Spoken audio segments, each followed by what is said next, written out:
They could dispatch 2,000 bombers and 1,000 fighters at a time. It's why the 8th Air Force quickly became known as the Mighty 8th. It also signaled a dangerous change in strategy from the previous Royal Air Force efforts. It was very dangerous. It had never been done before. The RAF had conducted nighttime raids, found to be less effective. So the idea was daylight bombing raids probably would be more accurate, although a lot more dangerous. Following the attack on Pearl Harbor, the 8th was activated right here in Savannah at Hunter Army Airfield.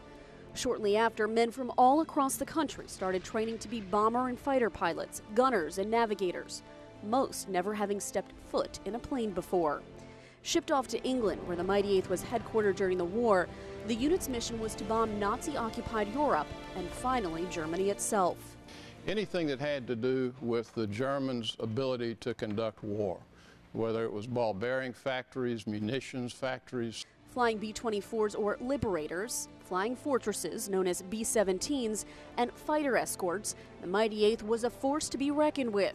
So too was the German Luftwaffe and their ground support. In all positions on a B-17 or a B-24, that they were in harm's way almost constantly. The casualties tell the tale.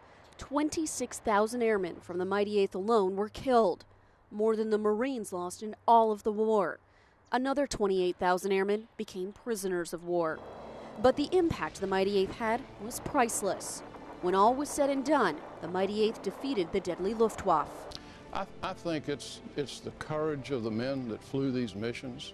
It continues to be the camaraderie of those who still are alive and survive these missions. Alice Bassimi, WSAV News 3.